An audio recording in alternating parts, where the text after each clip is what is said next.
Assalamualaikum, salam hormat, salam hujung minggu. Anda bersama saya Haris Ashraf Hasnan dalam Fokus Minggu Depan. Di mana pastinya antara tumpuan termasuklah jika semalam rakan setugas saya Luqman Haris membawakan perkembangan dari Sarawak untuk pengundian awal dan juga hari pengundian pada Sabtu nanti. Antara perkara yang akan menjadi tumpuan selain di Sarawak adalah di Kuala Lumpur juga. Di mana antara tumpuannya adalah berkenaan dengan perjalanan sidang Parlimen, di mana antara perkara-perkara yang mencuri tumpuan pada sidang Parlimen pada kali ini termasuklah pada Isnin ataupun esok sebenarnya kita akan menyaksikan beberapa lagi kementerian akan menggulung di peringkat jawatankuasa melibatkan rang undang-undang perbekalan iaitu yang merupakan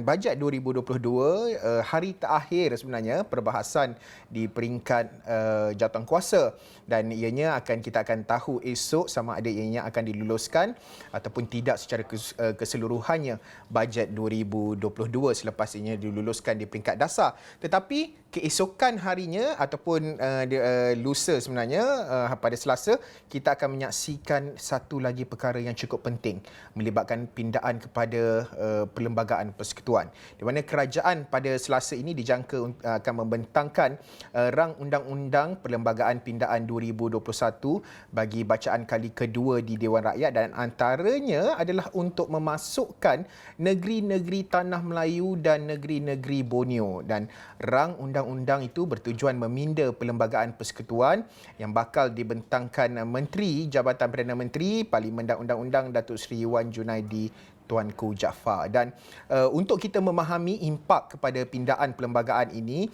berada di talian pada ketika ini adalah penyandang kursi Institusi Raja-Raja Melayu UiTM yang juga pakar perlembagaan, Profesor Datuk Dr. Syam Rahayu AB Aziz. Prof, terima kasih kerana sudi bersama dengan Esra Awani.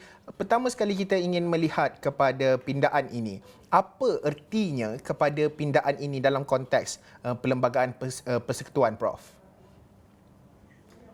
Terima kasih. Selamat petang.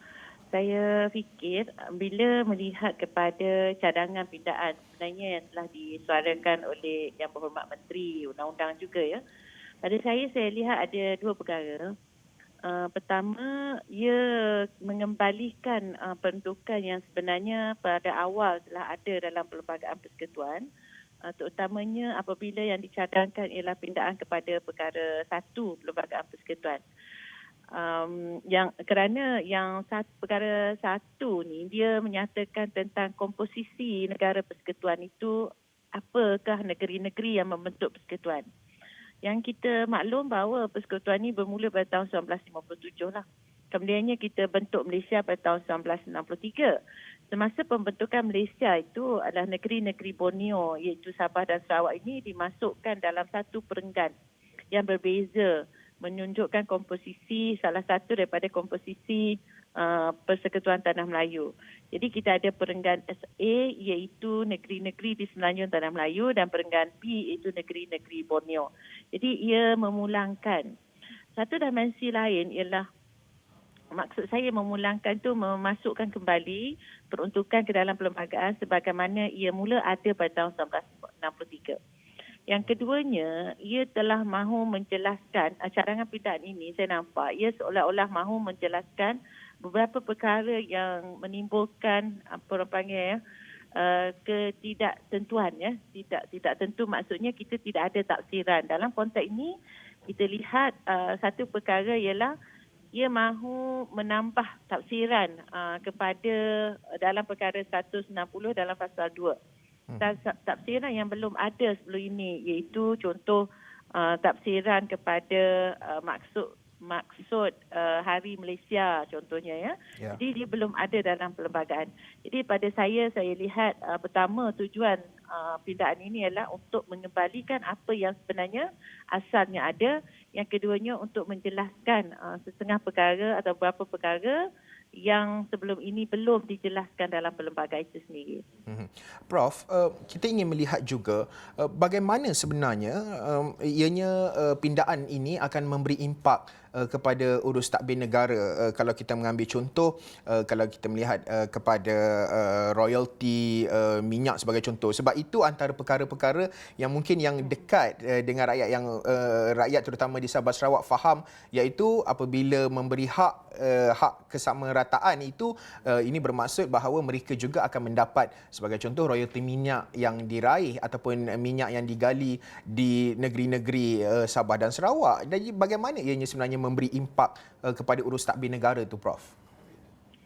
Okey, kalau dalam konteks itu, pada saya, ia belum lagi boleh menyelesaikan masalah. Ya? Ya. Kenapa? Sebab kalau kita menjurus kepada perbincangan tentang royalti minyak, ia melibatkan undang-undang lain juga. Akta, contohnya Akta Pembangunan Petroleum 1974. Jadi, ia memerlukan tindakan-tindakan selanjutnya. Kalau kita lihat kepada pindaan yang dicadangkan ini, cuma dia memberi satu je yang pada saya yang memberikan hak untuk negeri Sabah Sarawak, iaitu menetapkan jenis-jenis ras yang boleh dianggap sebagai native. Itu apabila pindaan untuk memberikan kuasa kepada negeri untuk memberikan definisi apa yang dimaksudkan native atau orang asal ya di negeri Borneo tersebut. Jadi dengan pindaan itu saja. Tapi kalau kita berpaling kepada dimensi untuk memberikan autonomi yang lebih kepada negeri Sabah dan Sarawak, ini belum boleh menyelesaikan masalah menyelesaikan isu tersebut. Walaupun dia orang kata adalah bunga-bunga untuk penyelesaiannya, tapi ia belum lagi mampan, dia belum lagi sepenuhnya boleh memberikan hak-hak kepada negeri-negeri Borneo tersebut. Prof, kita ingin lihat juga bagaimana melihat kepada impak yang akan dinikmati sebagai contoh untuk negeri Sabah dan Sarawak apabila pindaan ini berjaya mendapat sokongan 2/3 ahli Dewan, Prof. Saya fikir pertama impaknya ialah ia mengembalikan apa yang dijanjikan sesengah pindaan itu, dia mengembalikan apa yang dijanjikan semasa kita membentuk Malaysia. Maksudnya terutamanya pindaan kepada perkara satu itu, maknanya mengasingkan negeri-negeri Semenanjung dan juga negeri-negeri Borneo dalam dua perenggan yang beza.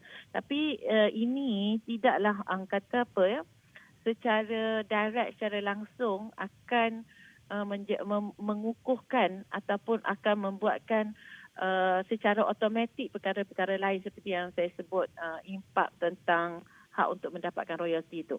Dia belum lagi. Jadi satu lagi apa yang boleh memberikan kebaikan kepada negeri Sabah dan Sarawak ini ialah untuk menentukan atau mempunyai autonomi dalam menentukan orang apa yang dimaksudkan native bagi maksud negeri-negeri Sabah dan Sarawak. Jadi kalau kita katakan adakah ini sebenarnya pindaan-pindaan ini boleh menjadikannya ia konklusif, mengembalikan semua hak kepada negeri-negeri Borneo, Sabah dan Sarawak itu, dari satu dimensi dia baiklah. Tapi kalau dari satu dimensi lain, kita perlu melihat kepada undang-undang lain yang berkaitan.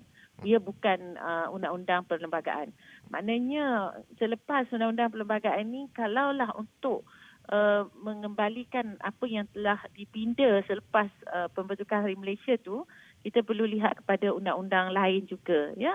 Jadi ia orang kata apa, secara konklusifnya ia mendatangkan kebaikan, tapi ia bukan menyelesaikan keseluruhan persoalan yang dibawa oleh rakan-rakan di negeri-negeri Borneo, terutamanya Sarawak. Ya, Prof, saya suka untuk membawa sedikit perbincangan kita kepada pindaan perkara 160. Perkara 160 Perlembagaan Persekutuan, jika boleh saya memetik draft rang undang-undang pindaan ini, di mana yang menyatakan bahawa pindaan dalam fasal 2 iaitu dengan memasukkan selepas takrif hak pencen, takrif yang berikut iaitu Hari Malaysia. Artinya 6 16 hari bulan September tahun 1963. Dan B adalah dengan menggantikan takrif persekutuan dengan takrif yang berikut, iaitu persekutuan artinya persekutuan yang ada pada mulanya ditubuhkan di bawah Perjanjian Persekutuan Tanah Melayu 1957 dan ianya agak panjang di situ, tetapi bagaimana kita ingin memahami dari segi realiti kepada pindaan perkara 160 ini, dan juga pindaan sama turut dilakukan kepada 161A melihat kepada beberapa perkara berhubung dengan Sabah dan Sarawak, seseorang yang merupakan warga negara dan yang tergolong dalam salah satu daripada ras yang dinyatakan dalam Undang-Undang Negeri sebagai ras asli bagi negeri itu.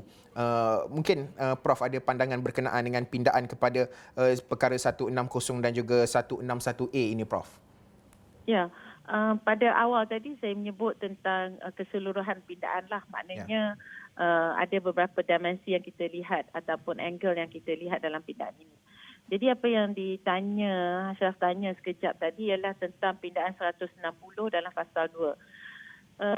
Perkara 160 dalam Fasal 2 Perlembagaan Persekutuan ini merupakan tafsiran, ya. Maknanya peruntukan berkaitan dengan tafsiran. Setiap undang-undang itu dia ada section ataupun dalam konteks perlembagaan dia ada satu peruntukan yang menjelaskan ataupun kita panggil tafsiran, interpretation, ya. Sekarang ni yang menjadi persoalan ketika inilah dari yang dia bercakap kat luar sana, ramai yang menyatakan bahawa kita tidak ada definisi apa yang dikatakan Hari Malaysia itu. Jadi ini pada saya ini adalah penambahan yang sebelum ini kita belum ada definisi Hari Malaysia, walaupun kita sebenarnya tahu Hari Malaysia itu wujud ataupun berlangsung pada 16 September 1963 dan kita dah jadikan ia sebagai cuti umum kan. Yeah. Jadi di sini kita nampak bahawa ia hanya untuk pindaan ini adalah untuk memperjelaskan apa yang kita sebenarnya dah faham. Tapi tak apalah, dari segi legalnya kita dah masuklah kat situ jadi jelas. Yang keduanya, tafsiran federation itu, sebelum ni kita ada perkataan tafsiran perkataan federation itu, ya. Perkataan federation itu sebelum ini ditafsirkan sebagai federation yang ditubuhkan atau persekutuan yang ditubuhkan pada tahun 1957 dengan Federation of Malaya Agreement.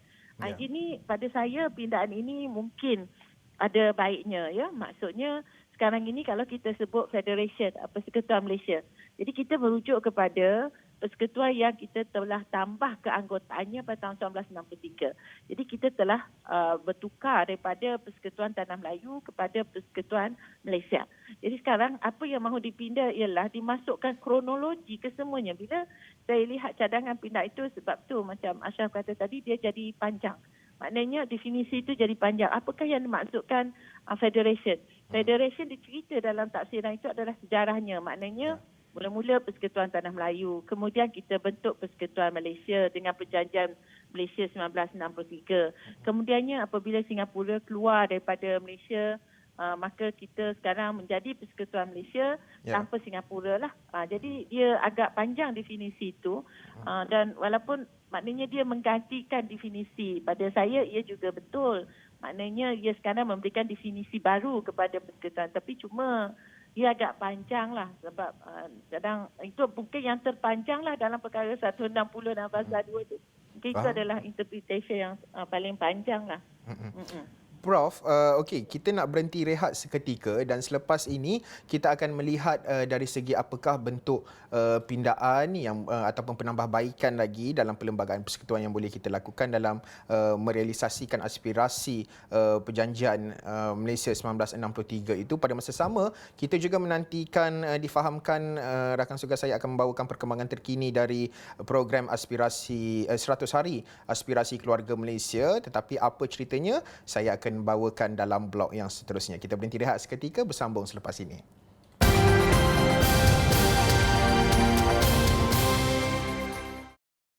Bertemu kembali dalam Fokus minggu depan, di mana pastinya pada ketika ini kita masih lagi menantikan perkembangan terkini dari Kuala Lumpur Convention Centre berkenaan dengan Majlis Rumusan 100 Hari Aspirasi keluarga Malaysia. Dan jika anda belum berkesempatan, masih lagi boleh pergi, tetapi pada masa sama sidang media Ketua Polis Negara tadi memaklumkan bahawa pelanjutan diskaun saman PDRM dilanjutkan sehingga 31 Disember atas tujuan untuk bagi memastikan bahawa orang ramai tidaklah bersesak-sesak ke KLCC. Pada masa sama tidak perlu bersesak-sesak ke kaunter-kaunter trafik PDRM. Ianya dilanjutkan sehingga 31 Disember.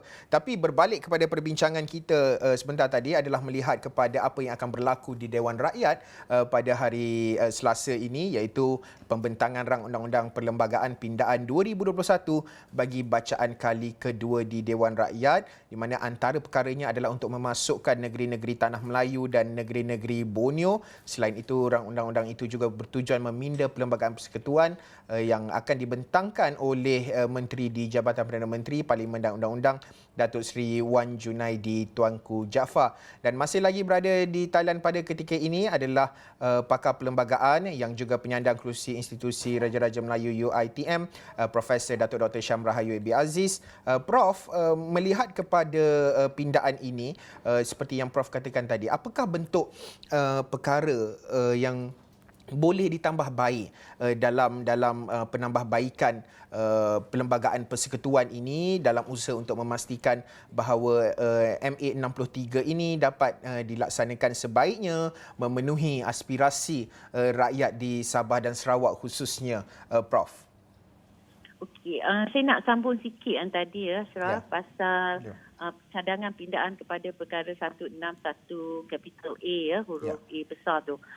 Itu juga memberikan lebih autonomi kepada negeri Sarawak untuk menentukan apakah ras yang dianggap sebagai natif.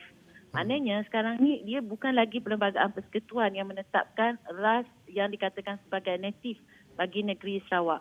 Suka saya jelaskan bahawa dalam perkara 161A ini, terutamanya dalam pasal 6 tu, dia menyatakan tentang apakah ras yang dikatakan sebagai natif bagi negeri Sabah dan negeri Sarawak Jadi ia memasukkan tafsiran dalam perlembagaan. Jadi ia memulangkan kepada negeri untuk memberikan definisi apakah ras yang dikatakan sebagai natif tu. Jadi pada saya ini adalah memulangkan atau memberikan hak kepada negeri itu sendiri menentukan apakah natifnya. Apakah ras yang dianggap sebagai atau diterima sebagai natif mengikut undang-undang atau ordinan bagi negeri Sarawak tersebut Begitu juga dengan negeri Sabah lah. Jadi kalau dari segi umumnya saya mahu kembali kepada hasrat kita membentuk Malaysia, iaitu membina asimilasi atau integrasi antara negeri-negeri Borneo, Sabah dan Sarawak dan juga negeri-negeri di Semenanjung. Jadi ini adalah satu dimensi yang kita perlu lihat dalam sebuah negara persekutuan sebagai hubungan dalam bentuk integrasi itu lebih kukuh, lebih baik antara negeri-negeri di Semenanjung dan juga negeri-negeri di Borneo. Tapi bagi aspirasi hal berkaitan dengan perkara-perkara yang disebutkan dalam MA63 ni, ia masih lagi perlu ditambah baik dalam konteks hal-hal berkaitan dengan, terutamanya yang sering menjadi perbahasan ialah tentang hal-hal berkaitan dengan kedudukan agama. Ini yang selalu disebut-sebut berkaitan dengan kedudukan dan kebebasan beragama. Yang keduanya adalah hal-hal berkaitan dengan bahasa dan pendidikan. Jadi perkara begini saya percaya undang-undang yang berkaitan seperti undang-undang berkaitan dengan pengembangan agama bukan Islam dalam kalangan dengan orang Islam, kedudukan agama dalam perlembagaan negeri dan juga hal berkaitan dengan bahasa rasmi dan juga bahasa kebangsaan dan juga peruntukan-peruntukan berkaitan dengan akta pendidikan. Jadi inilah yang is the way forward lah saya fikir.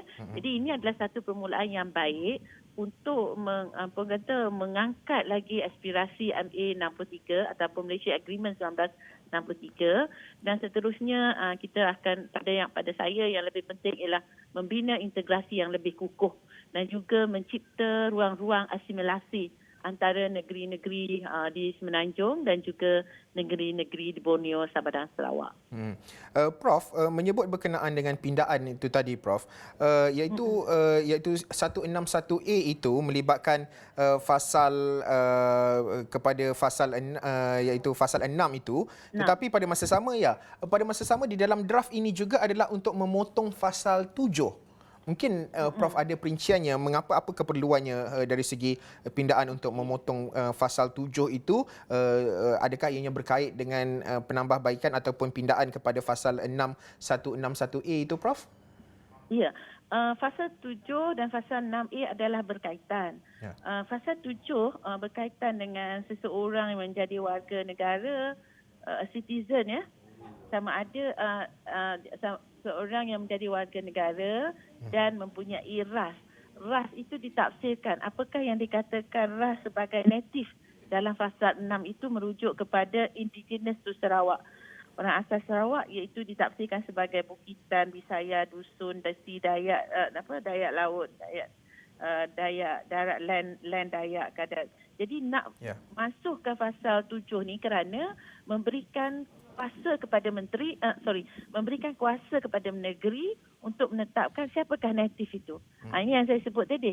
Maknanya sekarang native itu didefinisikan oleh perlembagaan. Sekarang bila pindah, dia masukkan fasal 7, memberikan kuasa untuk didefinisikan ras itu mengikut peruntukan negeri Sarawak. Jadi ini lebih memberi otonomi lah kepada Sarawak untuk menentukan siapakah native. Jadi bergantunglah kepada Dewan Undangan Negeri Sarawak atau Undang-Undang Ordinan Negeri Sarawak tu untuk mendefinisikan native. Itu kaitannya antara dipinda perkara 161A fasal 6 dan dimasukkan dengan pindaan dengan cara memasukkan 161A fasal 7 tadi, sebab keduanya adalah berkaitan. Prof, mungkin ini soalan terakhir saya. Mungkin Prof boleh ulas sedikit ataupun mengikut pandangan Prof, pemerhatian Prof, adakah pindaan ini mampu mencapai 2/3 kerana difahamkan semua pindaan kepada Perlembagaan Persekutuan memerlukan 2/3 sokongan daripada anggota Dewan Rakyat. Mungkin ada penjelasan dan juga pandangan Prof, adakah yang mampu dicapai oleh kerajaan dalam pindaan kali ini, Prof? Ya, kalau ikutkan kerajaan sepatutnya telah meneliti apakah possibility ya, kemungkinan. Mungkin dengan adanya apa yang kita sebut sebagai persefahaman dalam kalangan orang politik, dalam kalangan ahli-ahli dewan tu, saya fikir ini boleh melepasilah 2/3. Tapi ini bukanlah suatu yang orang kata yang saya boleh katakan jaminan dan kita mudah lepas dengan sebagusnya ya, sebaiknya. Tapi oleh kerana mengambil faktor yang berhormat Menteri Undang-Undang juga adalah rakan ahli parlimen yang datangnya daripada negeri Sarawak, mungkin perbincangannya telah dilalui oleh ahli-ahli majlis parlimen tu dari negeri Sarawak ya, dari secara pendekatan politiknya. Dan satu lagi pendekatan undang-undang ialah apabila kita mahu meminda peruntukan perlembagaan yang melibatkan negeri-negeri Sabah dan Sarawak, ia bukan sekadar dapat lulus 2/3 pada Dewan Rakyat dan Dewan Negara bacaan kedua dan bacaan ketiga tu. Tidak sekadar itu. Dia perlu mendapatkan perkenan daripada TYT. Maknanya apabila ini 2/3 dan juga pada masa yang sama, selepas itu hendaklah juga mendapat perkenan TYT. Jadi pada saya ini perlu, mungkin ada rundingan-rundingan yang terdahululah dan ia mungkin boleh diluluskan setelah ia pertama kali gagal untuk pinda ya. Parlimen telah gagal sebelum ini untuk pinda perkara 1 dalam fasa 2 dan masukkan satu perenggan negeri-negeri Borneo tersebut ya. Jadi mungkin ini suasana politiknya mungkin lebih nyaman untuk pindaan tersebutlah ya. Terima kasih. Baik, terima kasih Profesor Datuk Dr. Syam Rahayu A.B. Aziz, penyandang kerusi Institusi Raja-Raja Melayu UiTM yang juga pakar perlembagaan, melihat kepada bacaan kali kedua rang Undang-Undang Perlembagaan Pindaan 2021 yang kita jangkakan pada Selasa nanti, yang akan dibentangkan oleh Menteri DJPM Parlimen dan Undang-Undang Datuk Seri Wan Junaidi Tuanku Jaafar. Tapi pastinya kami di Astro Awani akan terus membawakan perkembangan lanjut. Isnin kita akan menyaksikan kelulusan bajet 2022, adakah kerajaan berjaya ataupun tidak? Ianya telah pun selesai di peringkat dasar, 2 kementerian terakhir di peringkat jawatankuasa pada Isnin, dan pada Selasa kita akan menyaksikan pindaan kepada perlembagaan persekutuan ini. Dan pastinya banyak lagi perincian lanjut akan kami bawakan dalam buletin-buletin Awani yang seterusnya, termasuk apa yang akan dijangka akan berlaku pada minggu hadapan. Sekian saja dahulu untuk fokus minggu depan. Buat masa ini, saya Haris Ashraf Hasnan. Salam hormat.